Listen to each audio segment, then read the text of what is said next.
Bago ko po simulan yung video na to, nais ko munang batiin yung mga viewer natin.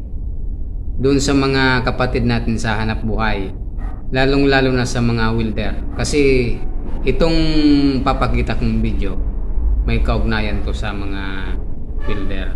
Kung paano nyo tinatrabaho yung mga trusses, kung paano kayo magkabit. So, hihingin ko yung opinion nyo.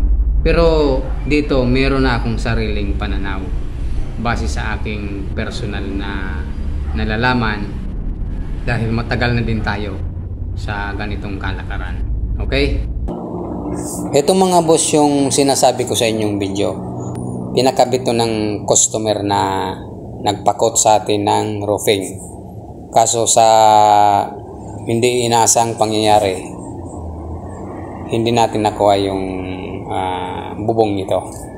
So, kumuha lang ako ng video para ma-share sa inyo na ganito yung sistema ng pagkakabit nila sa zipper lens.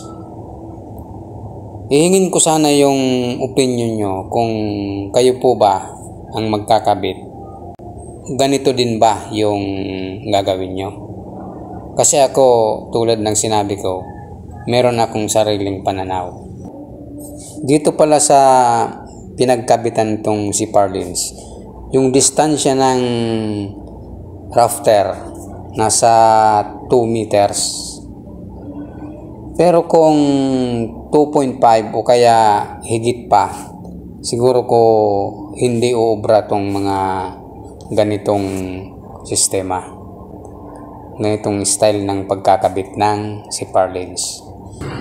Kasi ganito yung obserbasyon ko dyan. Kumuha kayo ng zipper lens, tapos kailangan nyo magkabilang dulo ng nakatayo. Obserbahan nyo na yan po ay hindi uuga. Kung magkaroon man ng uga, kunti lang po yan. Tapakan nyo sa gitna. Pero kung nakataob yan, tapos yung kalang nyo magkabilang dulo lang, parang dinuluyang ganyan. Tapakan mo yan sa gitna, parang tumatalbog yan. So, dyan pa lang, makikita nyo na mas matibay yung nakatayo. Kahit hindi mo na hingin yung paliwanag ng eksperto, kahit hindi ka na mag-research, sa literal na pag-uunawa sa sariling obserbasyon natin, makikita nyo po na talagang kung nakataob, umuuga yan. So, kung nakaranas po kayo ng ganito, lalo na yung mga welder, paki-share naman kung ano yung madalas yung ginagawa sa pagtatrases. Okay? So, kung ako ang tatanungin sa personal kong pananaw, yun talaga ang dapat, yung nakatayo. Kasi design yan para ganun ang installation na gagawin. At ito pala yung rason na sinabi sa akin ng welder.